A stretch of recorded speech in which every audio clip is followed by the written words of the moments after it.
Why everybody else at? Man, we'll be good. Hopefully they join. If they don't, we'll be good, man. I sent the link. Where's Rodney coming?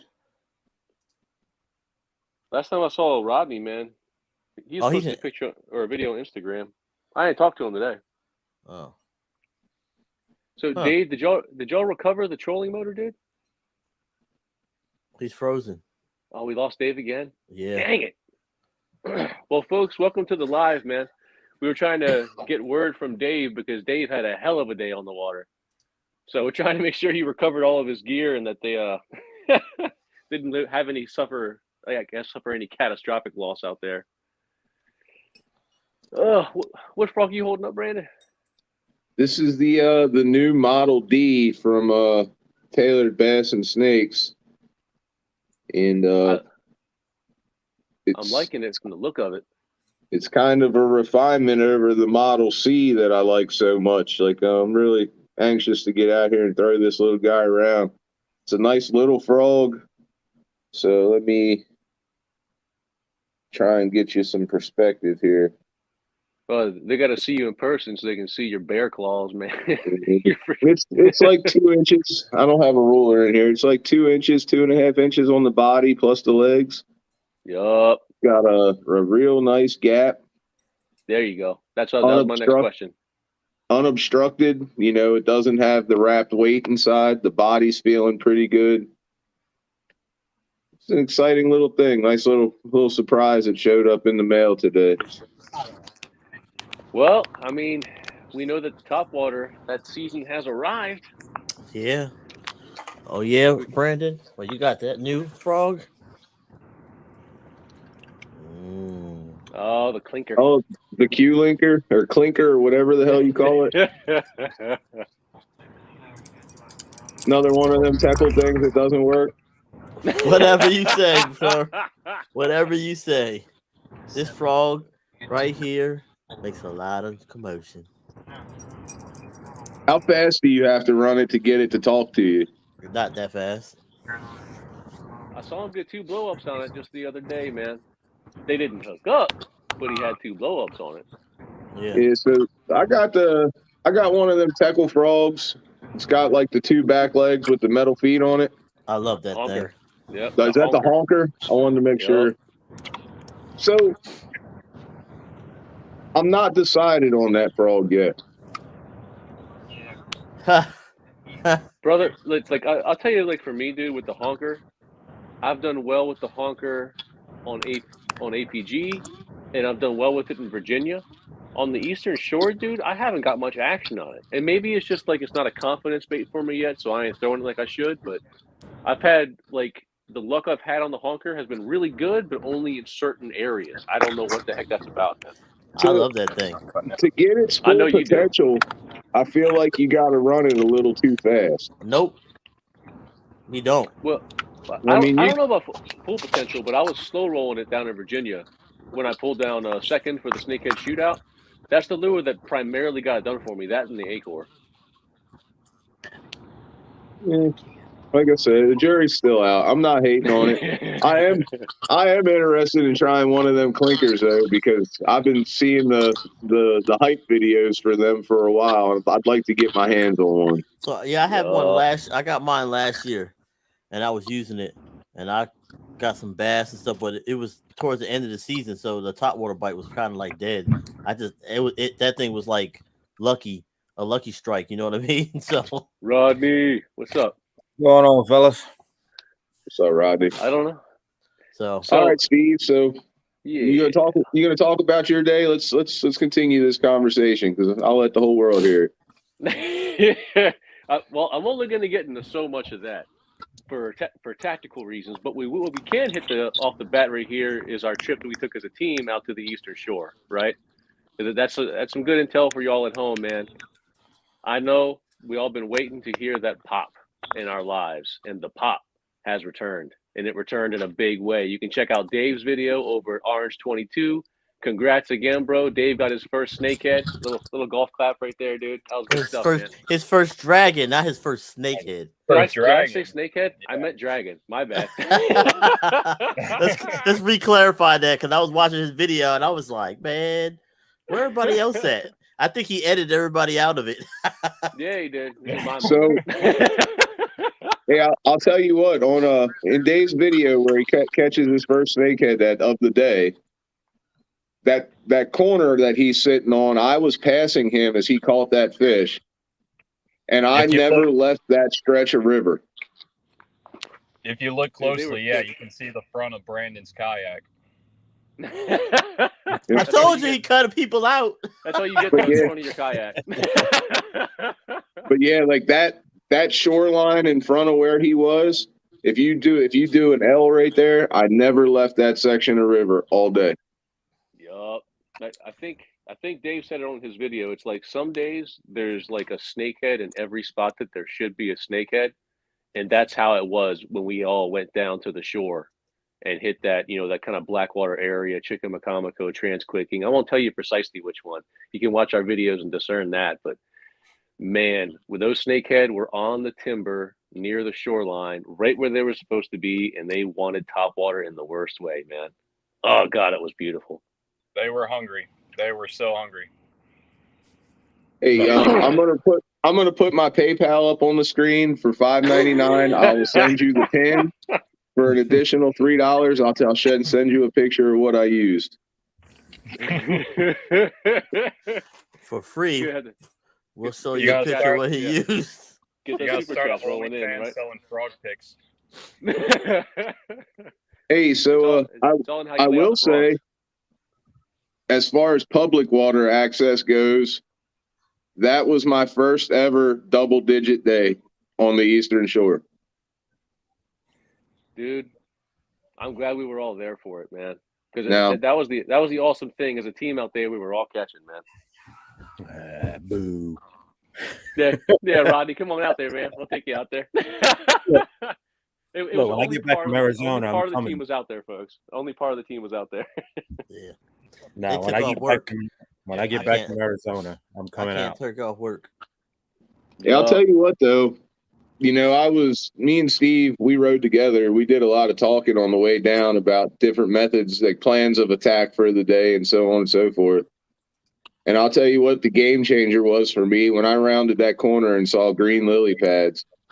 That's the first vegetation I've seen of the year, and there were a couple clusters that were pretty thick.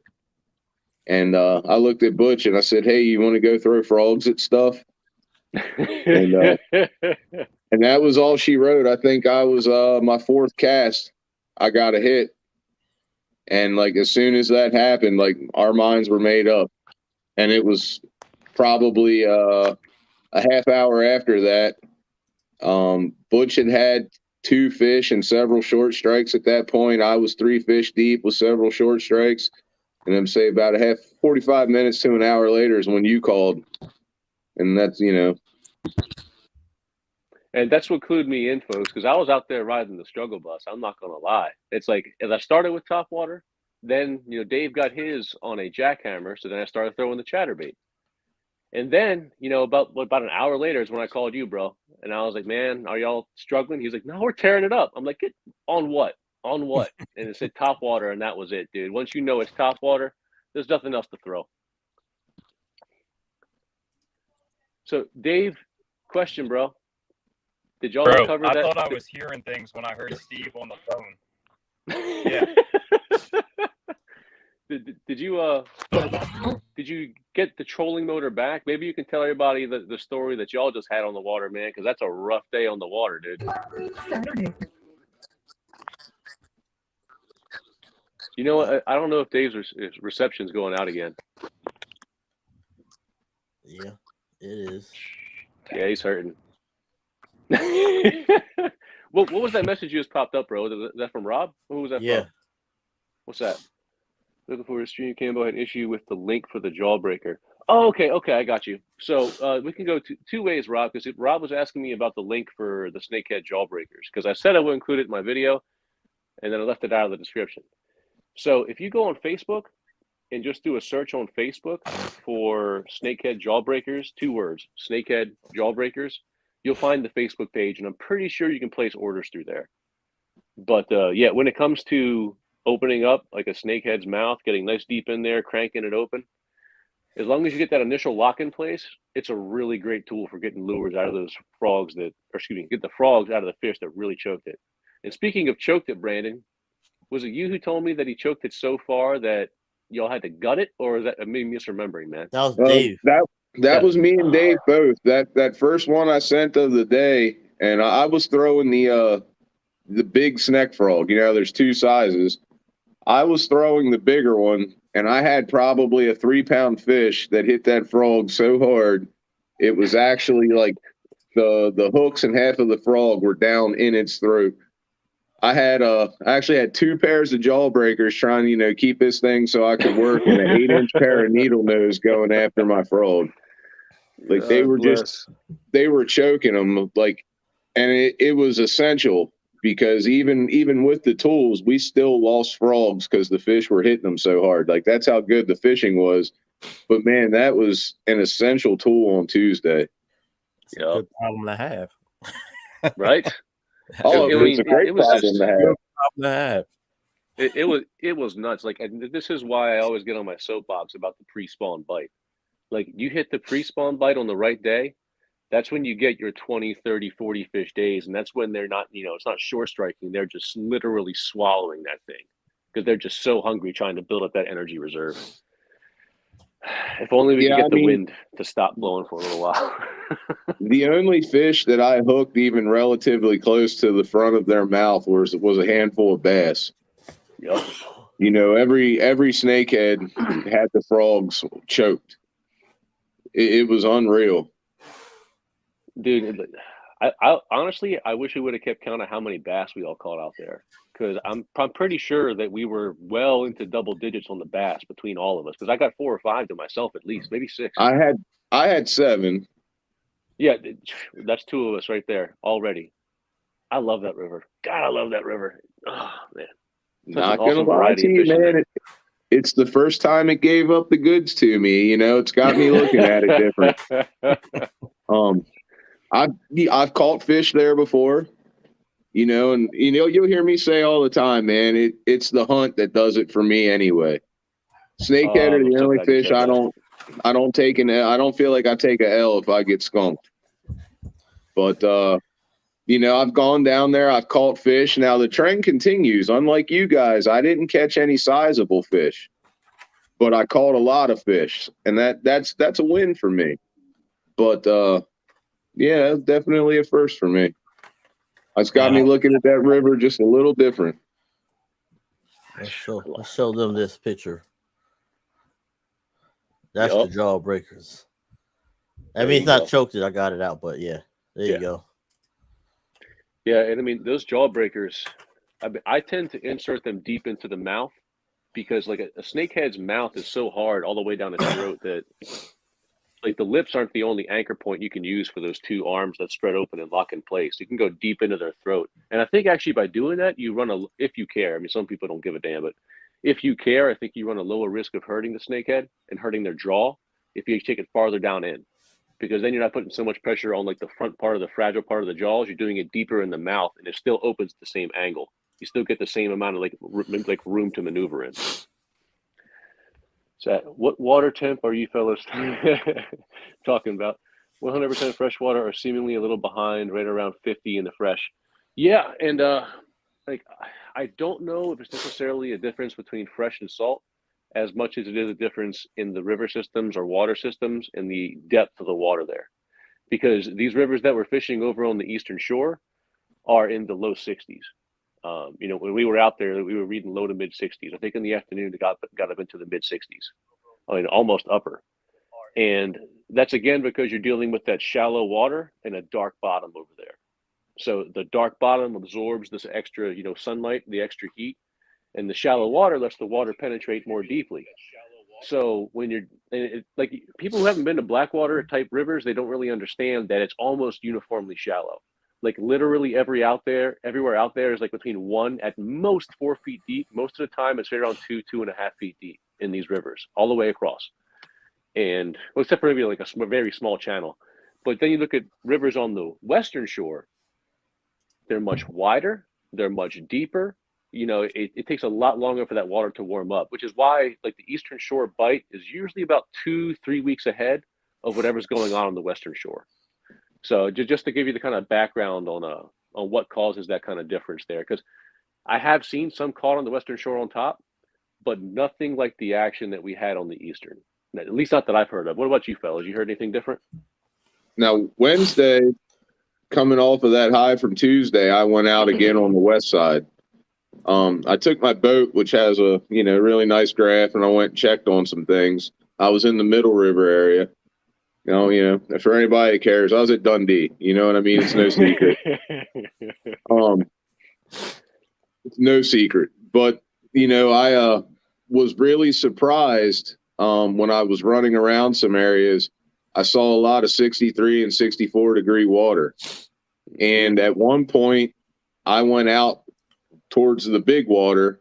If anybody knows the area, I was out on big water, and I run up this slough that's up through there that I like to check out. And I said, this is probably extra warm in here because it's shallow and it stays shallow. And I saw 68 degree water in there. I couldn't believe it. However, for me anyway, the top bite was non-existent. I know a couple guys have gotten a bite or even a fish here and there on top water, but I got absolutely nothing out of it in some of the likeliest spots.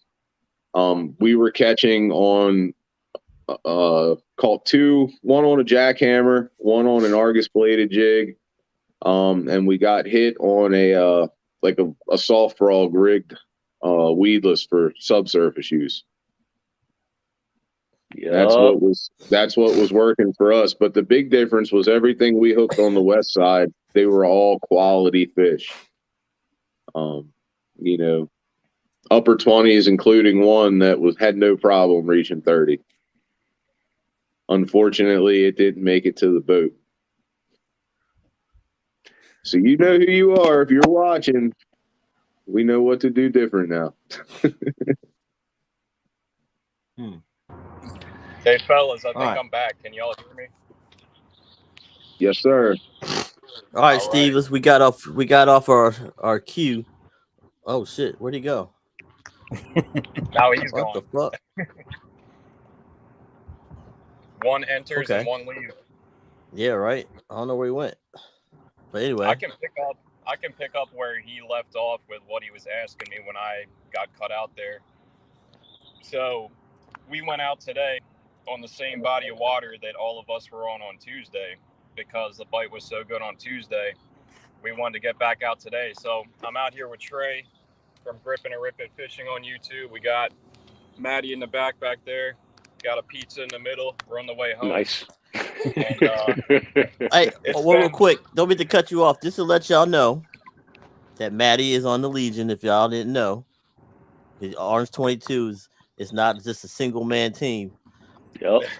Just let y'all folks know. Yes, sir. That's what's up. But we've been heading back here through some terrible service. If y'all know the Eastern Shore area, you've been there, done that with the service and all that. But so we went out on Trey's boat today with two motors on there. We had the big motor and the trolling motor. And long story short, we had some pretty major issues with both of them. Like right when we got out on the water, we barely made it back to the boat ramp.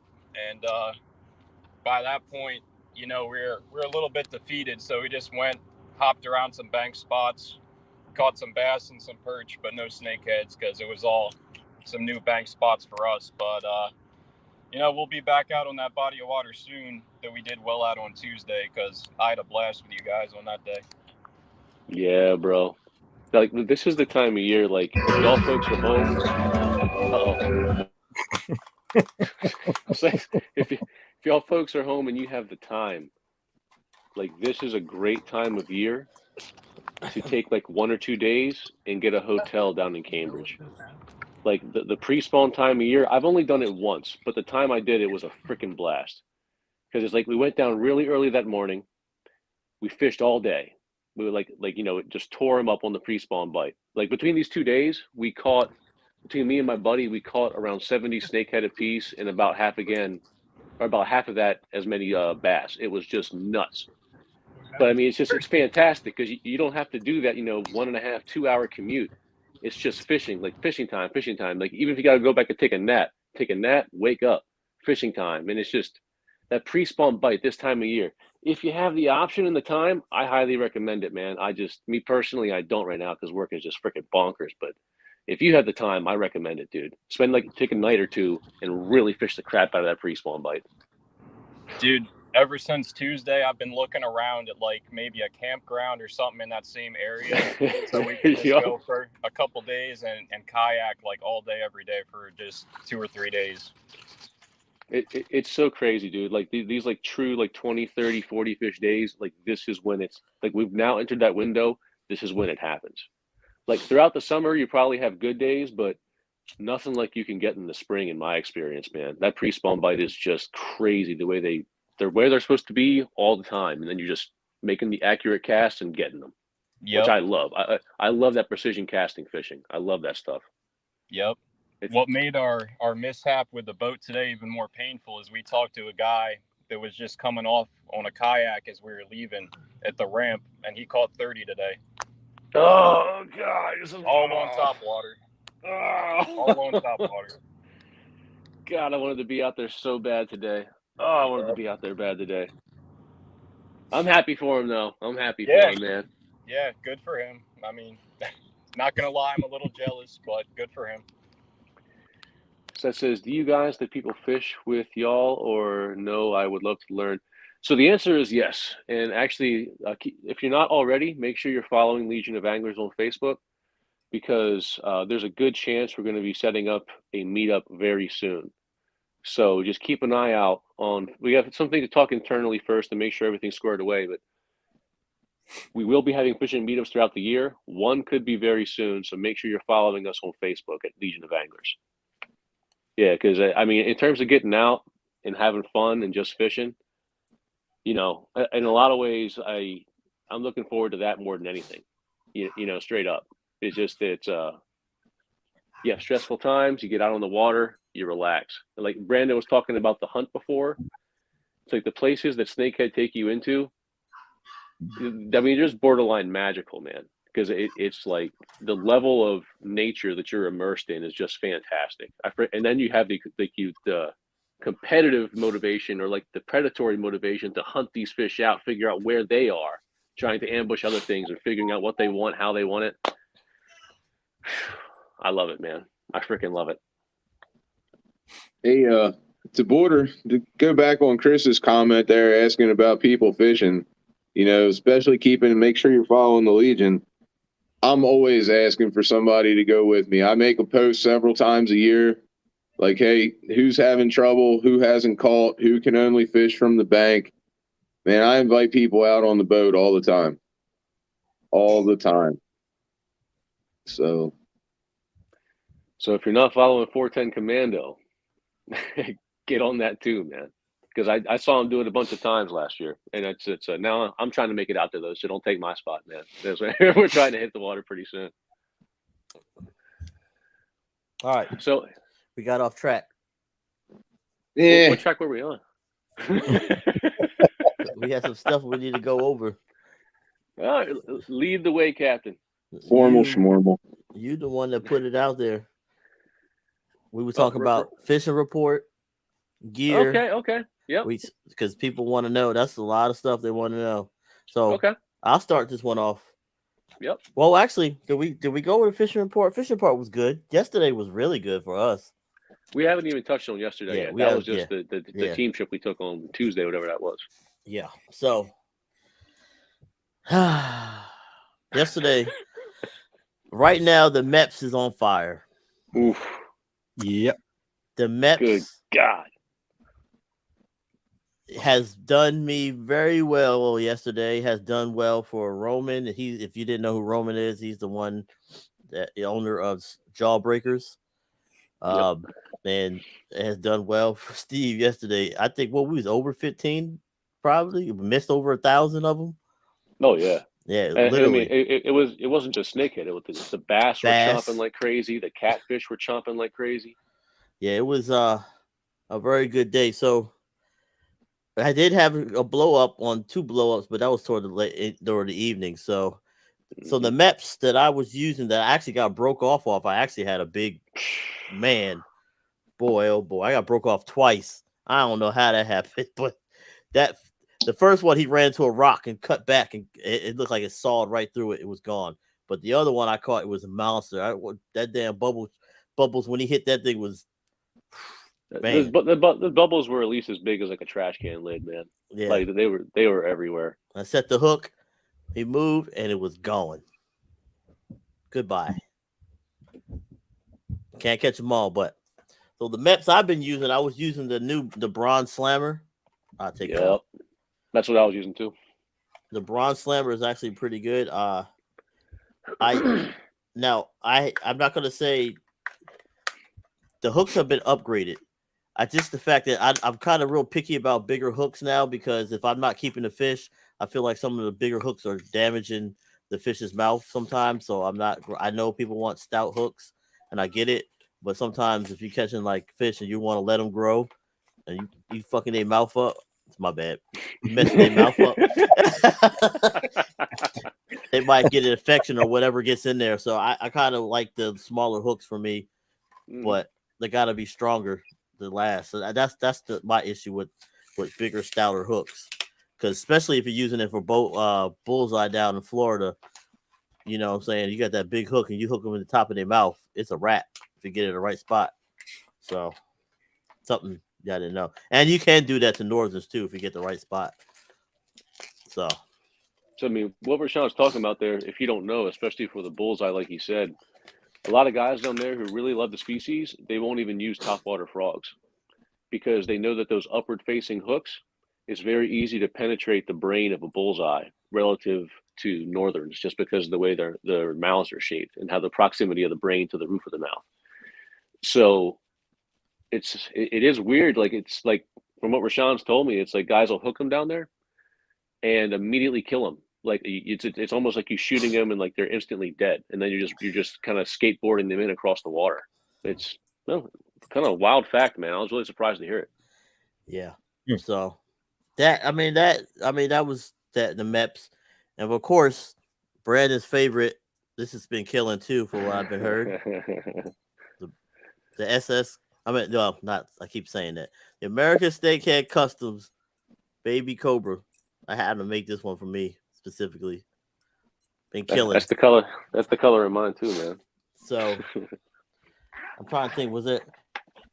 I ain't gonna lie to you. I tried a minnow because I was just trying to try it out, and I didn't catch nothing on the minnow. And I said, "Yep, I really did put it up." And I started throwing the MEPs, and it was over. So, but that's unfortunately right now. Some things are a little behind schedule, but so we might miss this magical window. But there's some stuff coming along that I think you guys that like throwing MEPs and things of that nature that you're gonna like. I already know it's on the way. Yeah, we got it on the way. I was looking forward to it. I can't wait to try it. I was hoping it'd be in my mailbox today, but yeah, I think it's gonna get here just in time to hit the tail end of it. So I know everybody. I'm real big on Berkeley X9. I like Berkeley X9 and X5 for everything. I don't lose nothing on damn Berkeley. I just what it is. Brandon, I know you don't like it, so I don't know, but I don't have any problems with, and I've never even used it. I'm just not going to use it because you like it so much. And the good thing about it, if you can go to Walmart and get it, you can get X5 in Walmart for $10, way cheaper than at Bass Pro. So he's looking out for you. He's lowering the price to make sure that you keep playing. Yeah, that's all. Yeah. So I'm a really big fan of it. I like how it comes off the spool, and it's really good. It's really good abrasion resistance, and I've not lost any fish on it. So, except for yesterday. No, I wasn't using that. That's what's crazy. So I had this other line on there. I bought this reel I bought the Shimano Calcutta DC from one of the flea markets last year, the one out in Rosedale. So I left it was a brand new line on it, and there was nothing wrong with it. I stored it correctly. I put it on. I was catching fish all day on it. And then all of a sudden, it started going bye-bye. It's just everything was snapping. I was like, yeah. Now I stripped it all off and said, forget it. Yeah, so that was the right call. Steve will tell you, I had that fish and it got off. You know what? Like, I have no quarrels buying used equipment, especially when you can buy quality used equipment cheap. But I will not buy a reel. Like, if it has line on it, that's cool. But I will not use it. Yeah, he can tell me he put it on 2 hours before I bought it, and I'm going to come home. I'm going to feed it to the line stripper, and I'm putting all new line on. You know what's crazy? It's crazy that when I looked at it and I stripped it off, it's never been used. You could tell when I was looking at it. I actually still got it in the garage. I was like, man, it ain't never been used but me. But that was my fault. It's never been used, but especially with braid, like it's just one of them things. Like I don't know who did what, and so like who knows? Like it hasn't been used, but how long was that line sitting before it went on the reel? You get that braid gets to a point when it gets a certain age, you start tying knots and sink them in hard enough, you'll pop them just like that. Then could very well have been what you've dealt with. The other thing, some people like to tension that line on their reels pretty good. You heat it up. You see guys when they heat that line up as they're tensioning it on the reel. And we did some. You shouldn't do it, but people do. That's what I'm saying. You see somebody hold the line with a glove and grind it on to tighten it up. And that's so if you guys don't know what that means, that's called braid burn. So also you can get braid burn if you don't lubricate your knot with some kind of water. If you're tying your Palomar, you can braid burn your knot, and you can braid burn your knot if you're doing leader braid to leader. So it's always good before you do the tension to lube your knot up so you don't get the braid burn. Otherwise, goodbye. Yep. So, but yeah, I mean, as far as the line goes, it's like I think I was watching Trey's video today over at GNRF, and there was one point where he was going to cast his baitcaster, and I think he cast it off his jackhammer.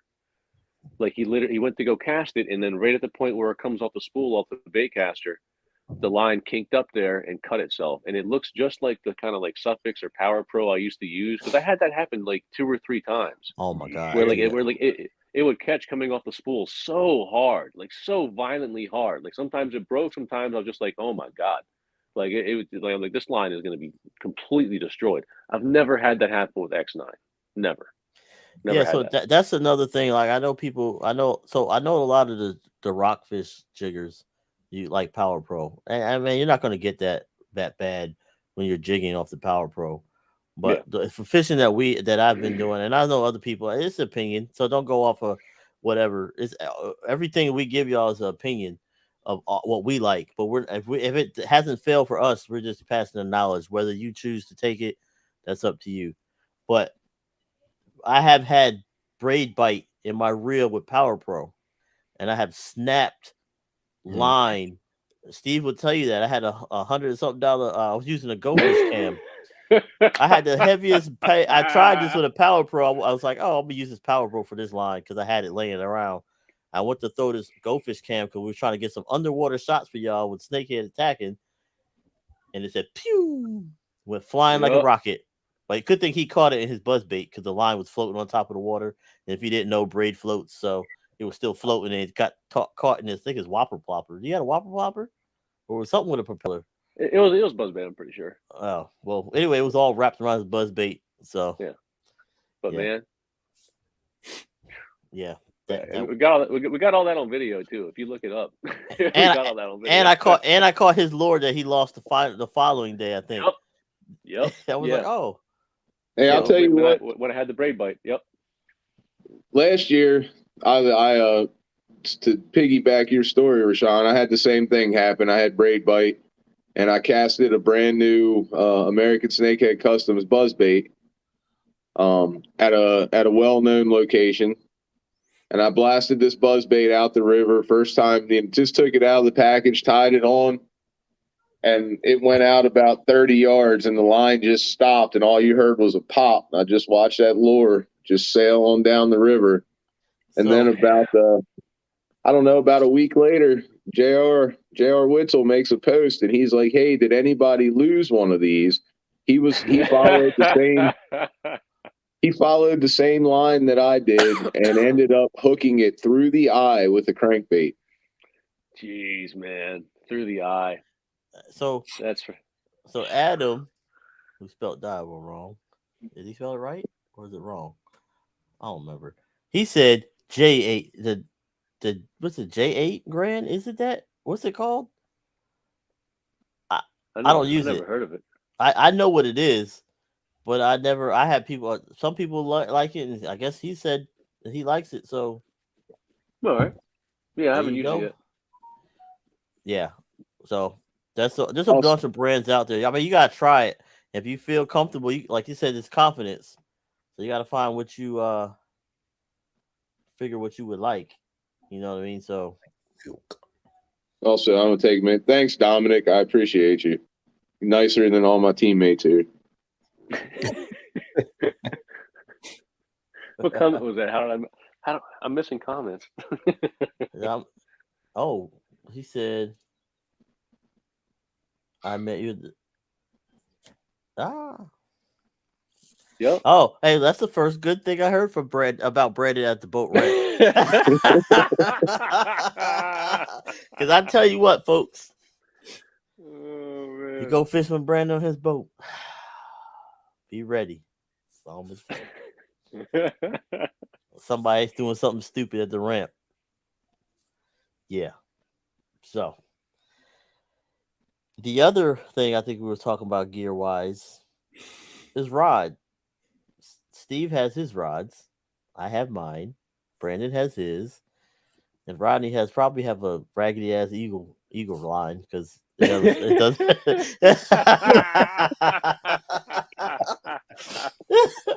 Oh, can you hear me? Oh yeah. So this past week so far I'm a real big backyard customs and JLS rods, and most of my I love them two guys. They are great people for me, and I mean Steve is awesome, Ron is awesome, and you can't go wrong. I mean everybody has their rods. That's my opinion for me. Steve has Caddy Lynn, Brandon has Evergreen, right? Evergreen International. And Evergreen is a good rod if you can find it, because it's a JDM rod. So, and they ain't cheap. And Rodney has a mixer. So Rodney likes to go to Dick's and get the he's so motivated, he wants everything to match his uniform. So he goes and gets all the camouflage, digital camo. You won't find nothing. You might find a hat. No. Talking on rods, though, I did get another rod this year. And I'm not gonna lie, it's because it kind of rides the coattails of the Evergreens as far as appearance goes. I mean, there's some differences, but the eye catching parts are very similar. But it's a Phoenix rods. I know what you're talking about. And I got a Phoenix Maxim, and I bought a Phoenix Maxim. It was a 7.3 heavy, extra fast heavy. And I've got a Daiwa Tatula on it. And I spent the day on Tuesday hucking frogs with that rod. And I did not miss an opportunity to hand it to anyone. I was so thoroughly impressed. Like it's been a long time since I've been that impressed with a rod. And the crazy thing was, this is the lightest rod that I now own. It is beyond light. It's perfectly balanced. I mean, there was just no fatigue throwing this thing all day. Like whenever somebody from the team came around or somebody asked me a question, I'm like, man, check this thing out. Man, that thing's, and the price is great on that series of rods. So again, it's the Phoenix Maxims, and I would encourage everyone to look into them if you're in the market. So, all right. So we'll talk about rods. So I'm getting ready for our trip to Florida as a team. And look at this rod that I have right here. It's medium heavy, 7.2, Shimano Zodius. I can fit this in my book bag. Glass or carbon? Zodius, huh? Is that glass rod or carbon? Carbon stick. Carbon.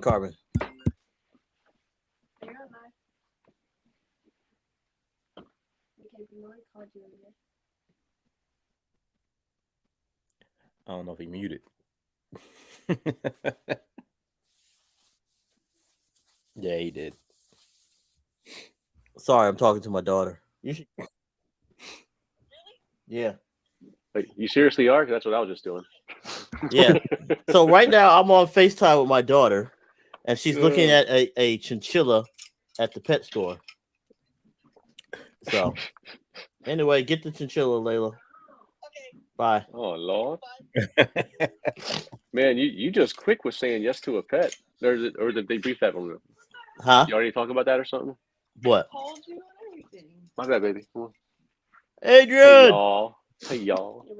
Oh, thank you, baby. All right. Excellent. Nice. So I was talking about my rod that I got from Anglers, my travel rod. Look how small it is. Yo, that's crazy. So this is that's like for real small, man. That's what she said. So this is a Shimano Zodius rod. This it's actually a pretty decent rod. I got it at Anglers. It's a little pricey, but it's really good. So I have another one that I had from Backyard make for me. That was pretty good too. So got 2 rods for Florida. Bullseye beware, Peacock beware. And yeah. So I want to get into like the custom rods and stuff like that. I haven't bit the pulled the trigger yet. Why? I just haven't. I understand. So I was going to this season, but then I came across that 6 scale BOGO. So I went with that instead. Well, when you're ready, I highly recommend you go see Mr. Steve Fogel. And I would prefer you do it during fishing season, even though he's probably busy. But Steve lives pretty close to me. Okay. So what I can do for you is you work it out, and then I'll pick it up and deliver it, and we'll go try it out. Yeah, so I'll send you the info, Rodney, and or Brandon will, and he's pretty decent price. And then you got JLS, so I mean you got options. And we just got the donation from American Snakehead Customs for the St. Baldrick's tournament, man. Oh, okay. Cool. Good stuff, man. We really appreciate it, guys. It's going to a good cause. So, yeah, definitely trying to build my brand a little bit more. I mean, slowly. Yeah. Slowly. I mean, you got it. You riding. Yeah. So let's talk. So price wise, I'm gonna tell you about price wise. Fogel's like anywhere from $165 to, depending what you want, to the more than $200. So if that's what you want, and he just likes building rods for people. So definitely reach out if you want. So yeah, I'm gonna tell you, we got to talking about that stuff while we were fishing when David came back downriver and he ran into me. And custom rods and everything, they're nice, but they're not necessary all the time. They're not always in everyone's budget. So we've been talking. So I've been telling people two big things. Like, people ask me about rods, I ask them how much they want to spend. On your cheaper end, this is where I'll jump on Rashawn's Berkeley train. And like the lightning rod, you can't go wrong with it. That thing is a beast. And it's like $30-$40 depending on where you get it. And then last year I got a Fenwick HMG And I'd say that's like a step up. And it's around the $100 rod, but that thing handled flawlessly as well. All right, so here I'm gonna give. So I'm working on a video that I have. It's actually going to take a little bit of time. So this video is going to go over some stuff, budget stuff for you guys, because most people don't want to spend. Since we're going over gear report, most people don't want to spend a bunch of money on. Well, they can't. I'm not gonna say because they don't have it, or they just don't want it because it doesn't fit their budget. So, like Brandon said, you can go into Berkeley if you find the right Berkeley lighting rod. You will like it. You can use that. Now, if your budget, if you want to go a little higher, $100, you can do it. You can find a St. Croix. You can do a SLX, and you can find a Daiwa rod too as well. Matter of fact, Tackle Warehouse sells some good Daiwa rods for under $100. And then if you're a military veteran or I think first responder, you get 10% off. So it'd be cheaper. But I'm working on a video. I mean, I actually have it right here. Like a good, this is medium heavy with a 200 size reel from Cast King. And it cost me altogether like maybe $120. I think at that time, and it's got decent amount of drag. The reel's heavy duty, so if you're fishing for snakehead or something big, I actually caught redfish on it. It's pretty good.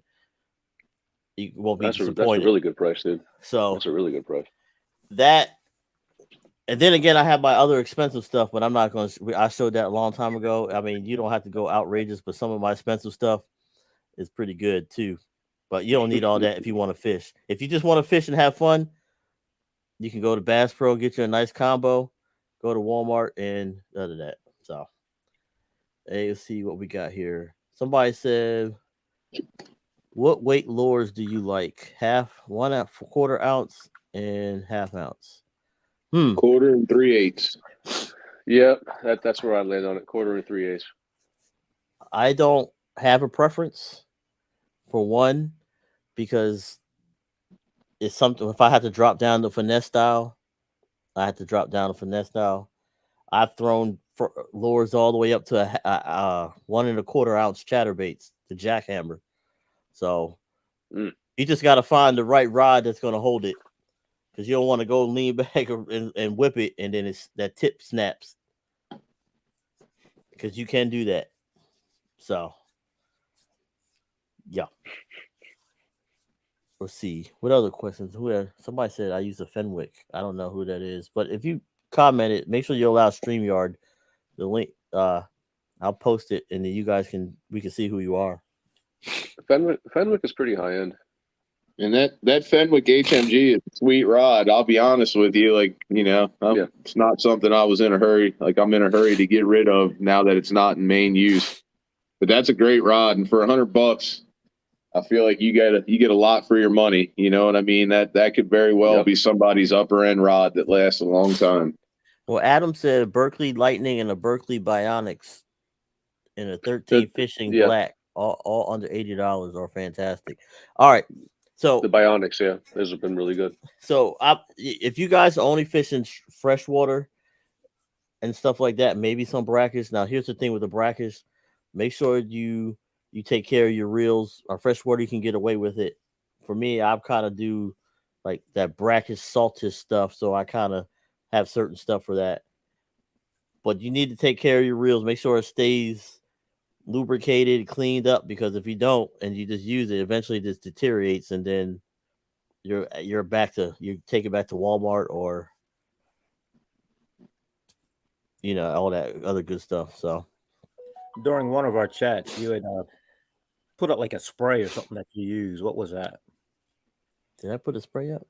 You use like a spray or something that you put on your reels after you do a little more saltwater stuff to help clean them or take care of them in between. Oh, so I'm gonna tell you this: they have a spray to use a spray to help get the salt off. But if you go to the store or use distilled water and you use a spray bottle to spray it off, it will help it off, because you don't want to run running water on your gear, because it pushes the salt into it. Now, if you know what water is, if you know how water is, water will find its way through anything. Everything.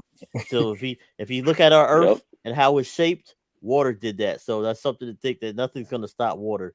What do you mean it's flat? What are you talking about? What? Our Earth is flat. What are you talking about? Yeah, you keep going that way, we're all you're riding gonna on fall the back over. of the giant turtle. Yeah, going through space, man. Yeah, right. Hey, so somebody asked about lubrication. You know, what are you lubricating with? I am a big fan of Lucas products, and so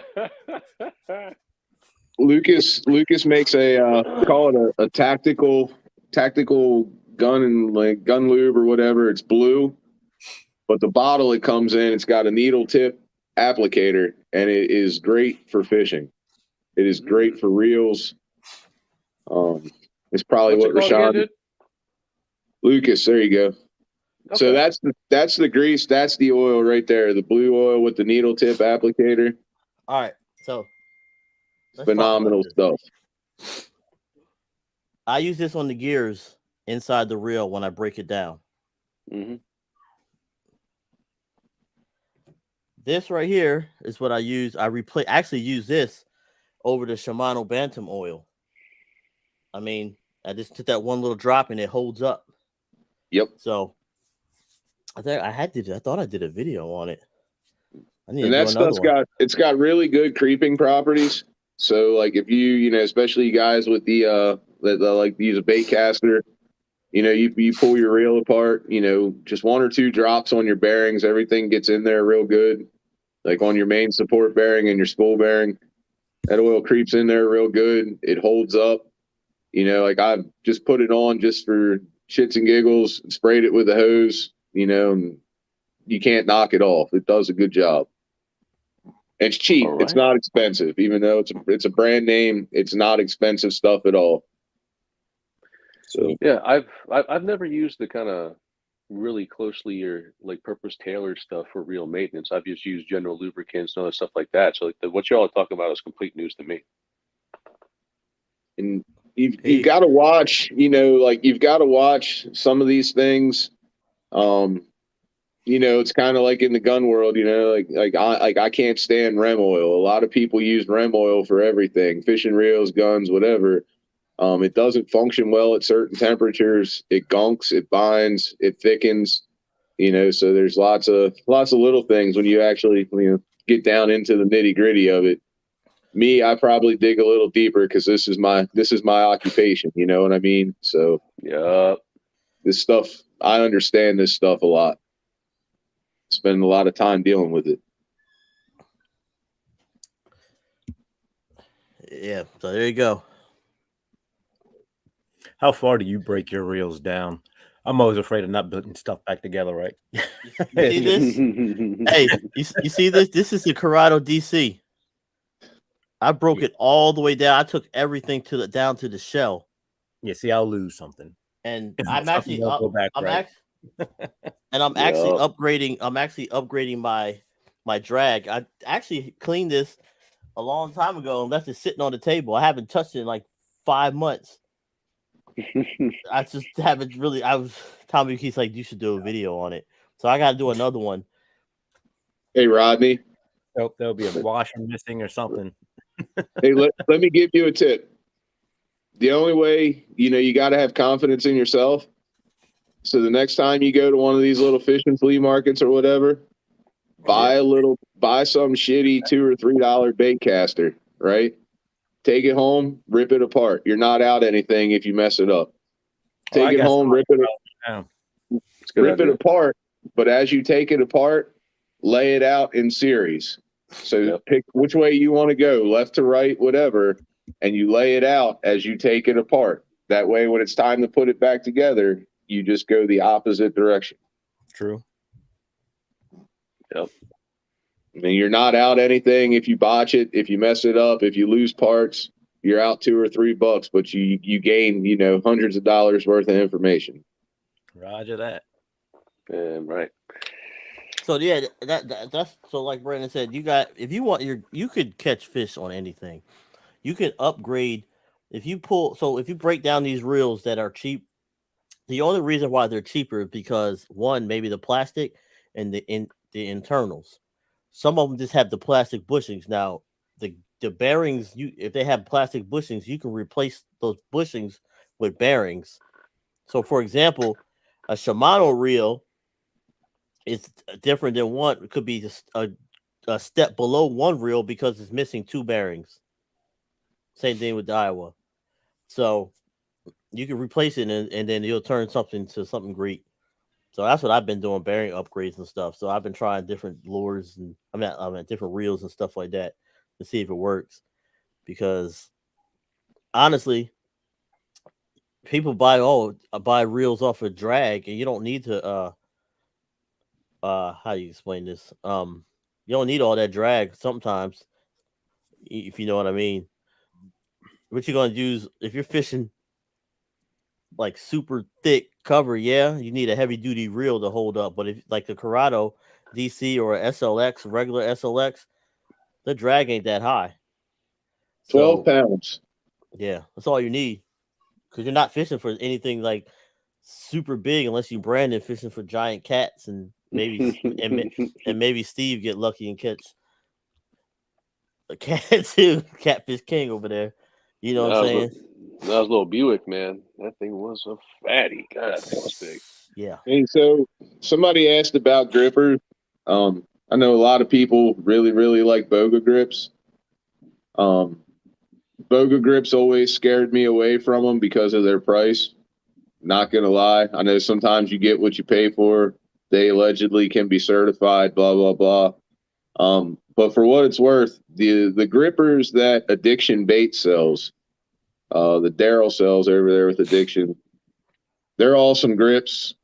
You know, mid-range price. They're like $30, I think. But they got a lot going for them. They have a scale. It's fairly accurate. The grip spins 360. They come with a tether cord and a carabiner on them, so you know they're always ready to be latched onto something. You're not going to lose them. And out of all the stuff I've used when fishing for snakehead, anyway, they're the ones that I would recommend to a lot of people right now. To the average person, you want to get fancy, go with Bogas. They got a real nice jaw profile. It's real easy to get it in their mouth.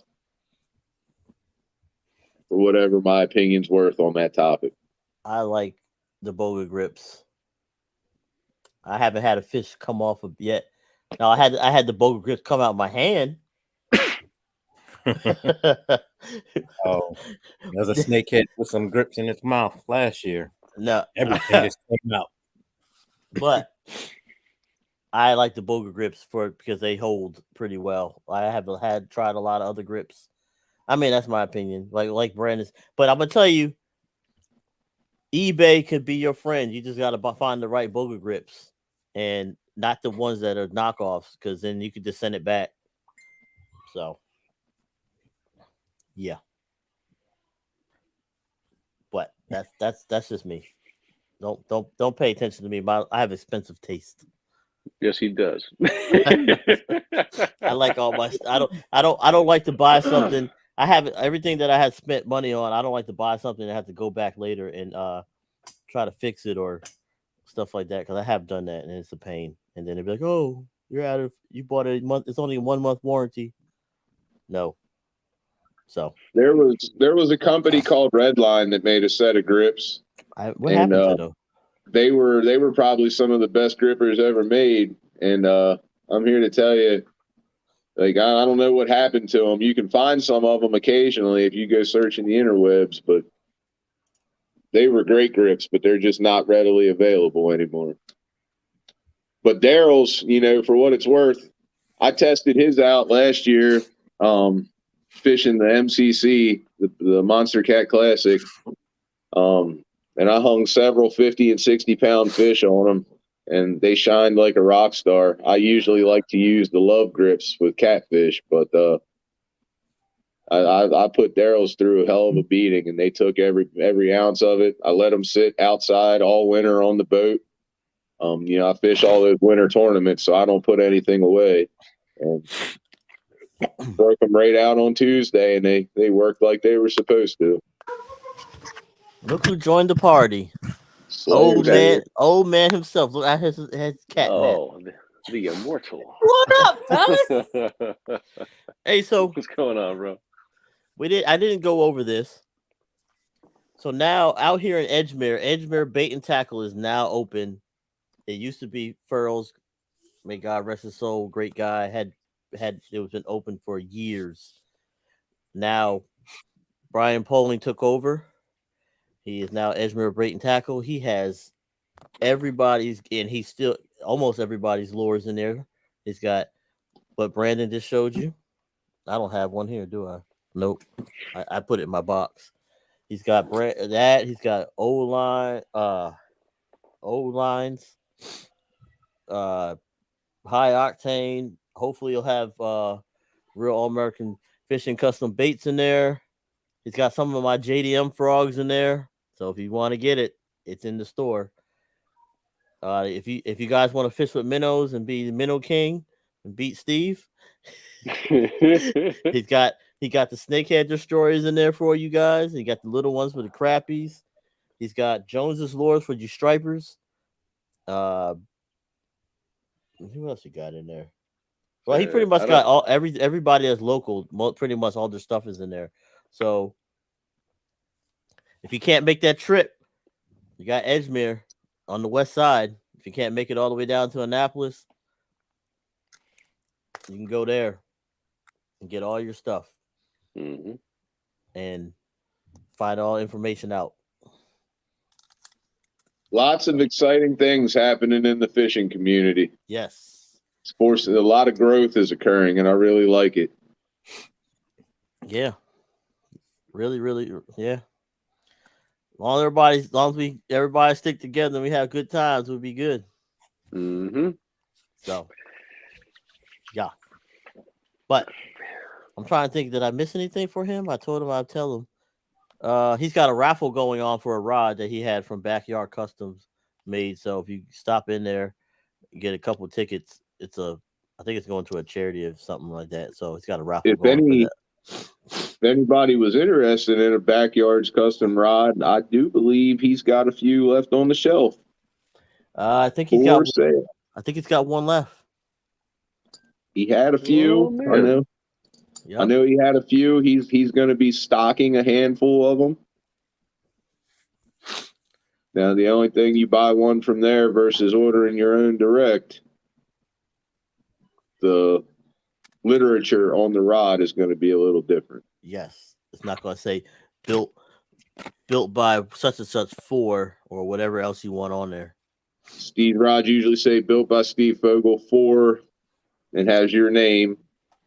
You buy one from a shop, it's going to have a shop's name on it, I believe. Then you can support the world. Can't see it. If you can see it. There you go. And it's pink. Of course it is. Yeah. So when you gonna take that Red Rocket fishing, man? I feel like I could make a day having fun with that. I'm not. It's only ever going to see shit with Snakehead Slayer in the CBBT. That's all. That's what it's built for. That's what I'm designing it for. That, and that's where I was planning on spending most of my time in it. Down in Virginia, chasing some fish. He know what I'm talking about. That's why he's shaking his head. I cannot wait. Man. I should have been. Yeah. Everybody going. Yeah. I can't wait. I got my trolling motor coming. I'm gonna have torpedo on the back, spot lock on the front. And I'll have a sail mast on it. It's gonna be like a real. No, I'm joking. I ain't gonna have all that. So, bro, yeah. So what do we? Oh yeah, events, Steve. We talking a lot of stuff. We ain't really. We got to go over events. Let's go over Catch 22. All right, before you start, fellas, I got to take off. I got to get myself ready and go to work. All right, buddy. See you, fellas. Peace. I actually got to get off here too, bro. I got to go lock up kids, man. Oh, I'll see you in a minute. All right. I'll finish All right, the y'all. next 10 minutes with Rodney and Joel, and then we'll shut it down. Actually, we'll give it 5. Roger that, man. All right. All right, fellas. All right, brother. Oh man. So right now, currently going on is the KBF Catch 22, which is support veterans, which stands for veterans who take. It says for veterans who take their 22 vets a day take their lives due to PTSD. And a lot of us on the team, actually the 3 of us that you're looking at right now, we're all veterans. I'm retired. Snakehead Slay is retired, but that guy in the middle, he don't want to go nowhere. He's still going strong. So I'm trying to get my next rank, man. So there you go. Ain't nothing wrong with that. But trust me, I want to go. So you don't have to be a member. You can be the ambassador, which is free to join to do the tournament. So it's only $22. Of course, there's a fee for Fishing Chaos. Just the only way you can do it for KBF. So you can do ambassador for KBF is free. If you want to do anything else with KBF, then you pay the whatever. But this is for a good cause, and I think it's going to it's going to Heroes on the Water or any veteran organization that supports vets, because these organizations are put there to help the vets that have been going through a hard time over years and years ago. So $22, that's all it costs. All you gotta do is catch 22 fish. You can catch 22 bluegill as long as you beat Joel's. You know what I'm saying? 22 bluegill. They got different categories, right? They got the black bass, then they got the actual snakehead. Yeah, and I'm not mistaken, because I just signed up for it, and it's also by state. So I signed up for black bass for Delaware, and any fish for Delaware and snakehead for Delaware. So each state has its class. Now, each one they have a black bass for that one specific state, and then it has any for anywhere in the state, anywhere in the nation for fish. Now, for you guys that hunt snakehead, there's just you can do just snakehead only, and catch 22 of those. And can you do it? Is the question. I got 3 posts. I got 3 posts from the other day. I just wanted to post this to see, how it worked through Fishing Chaos and all that good stuff. Yeah, because I only did one tournament last year, and this is only, I just want to see how it worked. Yep. So that's really it. It's just going to a good cause. It's not going anywhere. Anywhere else. Like nobody's pocketing it, but it's going to a good cause to help the vet. So make sure you sign up. If you don't catch 22 fish, it doesn't matter. It's still going somewhere. I'm trying to think what else we needed to go over. Did we miss anything?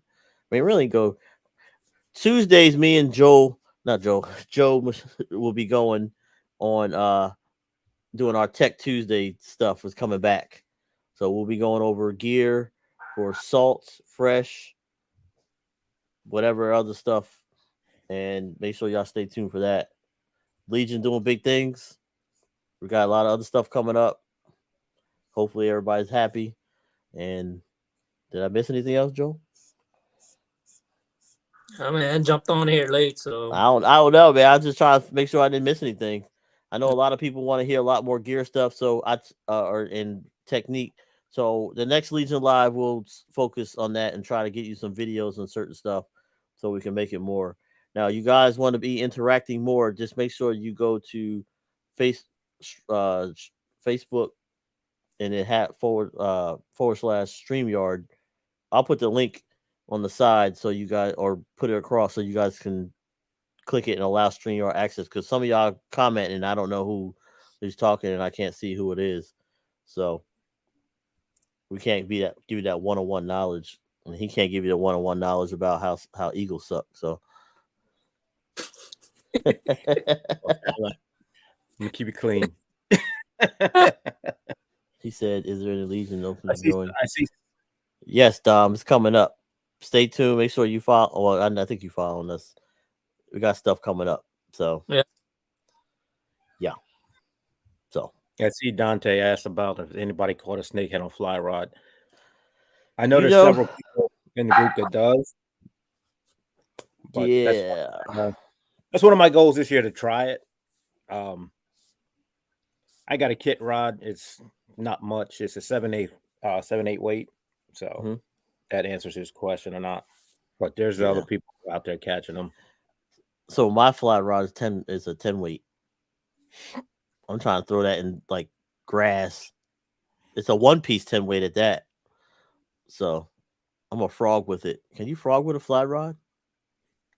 I've seen it. I've seen videos. Well, I'm about to try it. See what happens. I've only thrown it a couple times, and that was just out in my yard. I haven't even put it in the water yet. It just feels weird. This is my first fly rod ever. It feels weird. He said I used a Sage 8-weight. God damn, Sage is expensive. Jesus. I want a custom one, but yeah. Hey, so yeah, we were talking about gear. What is your favorite what is your go-to right now for fish, for anything? Snakehead, bass. Go-to. Because mine was the MEPS. That's what I've been using. Oh man. So I'm still stuck on the shad fishing. I know most of the guys in Virginia, they're snakehead fishing right now. So those guys are probably using the chatterbaits and the frog topwater. Like I said, I'm still stuck on shad fishing. I'm gonna go out and have my day tomorrow with the snakeheads and also crappie, and I'm planning to use chatterbaits and from topwater. I'm just gonna go test it out and see what works. And for crappies, I'm just gonna use the my original or snakeheads or jig heads, I should say. Gotcha.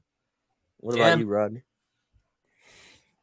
So I finally got out for this is only my second time trying to go off for snakeheads. I got on a couple Wednesday. I got them on MEPS, regular spinner, and one topwater. Got smacked in the face. Of course, you saw that video. He'd like it in but the face. other than that, I've been doing a lot of ultralight. I've picked up that ultralight reel, rod and reel from the Expo. I can't remember where exactly it was, and I just been playing with that a lot. Gotcha.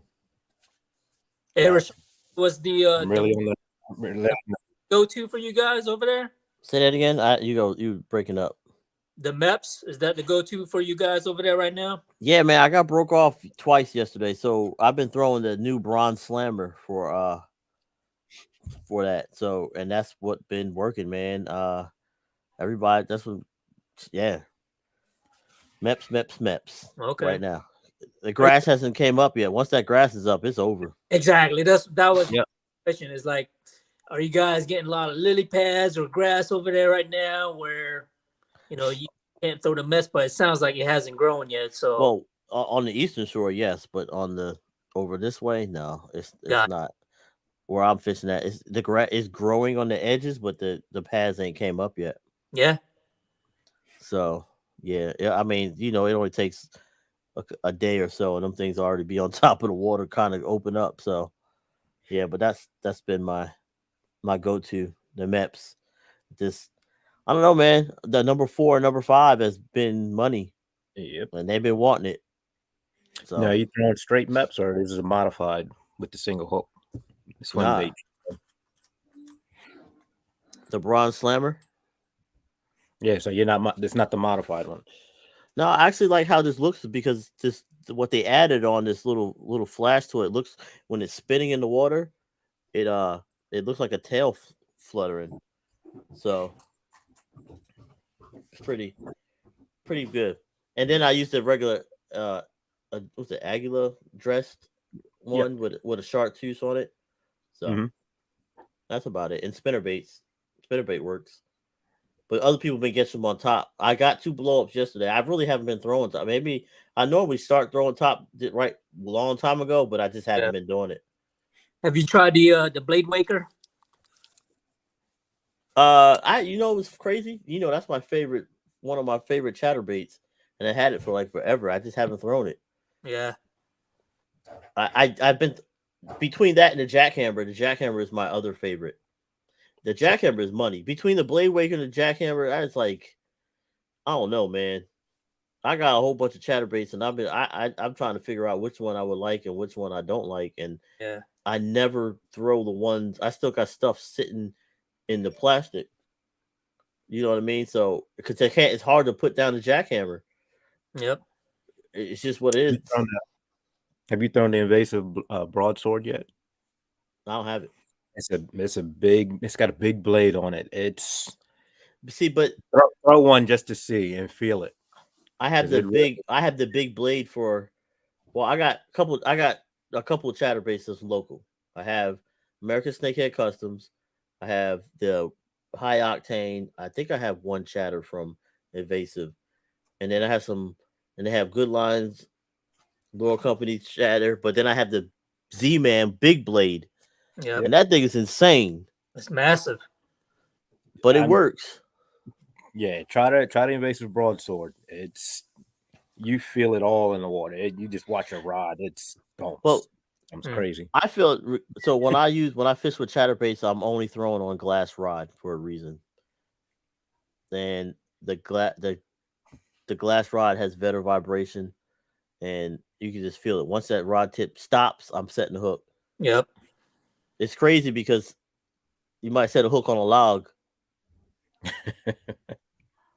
So, did he freeze? Who? Oh, I just see your face with your eyes closed. Can you hear us? I can hear you guys. Yeah, but you're just frozen on the screen. It's not a good pick. It's not a good pick either. Oh. There you go. There you go. That one pick you had when your eyes was closed. So, so all right. So Tackle Blade. They asked about the blade wakers. You can buy on Tackle Warehouse. That's where you can get them. Yep. Yeah. That's But funny, I right? love it. I actually use. Go ahead. I was gonna say then. Hideki, he's coming out with another one, right? You have one. No, it's the Q-Linker or something like that. Oh, this one. There you go, boy! I cannot wait to get that one. What do you think about that? I love it. Yeah. But check this out so you guys can see. What is that? There's no weight on the bottom of it. Look, it's different. If you know Teckle, it's a little wider frog. It's not as thin. Yeah. And then you got this. Now I had a blow up on it last night for the first time. Me throwing it. I mean, I had it last year and I was using it, but is it louder? Yeah, it's extremely loud. Okay. Somebody said they are cheap on Tackle Direct right now. I don't know which ones he's talking about. But somebody said, have you tried the cycle bait by 10,000? Yeah, I actually have that. I just never really use it that much. I just throw smaller baits. Whoever asked me that, Torres. Yeah. That's the thing, man. So when we come to this video, like a lot of these questions that I had, where did Joel? You still there? His face is froze again. I think we lost him. I don't want to do him like that with that face.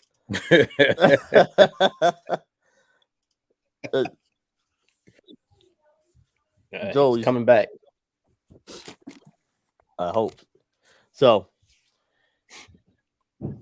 let us know if you want. I mean, we can do videos and stuff like that. I actually need to bring out the underwater camera so you can see the action underwater. So I'll do that now. I just got to find a clear area to do it where it's not like murky.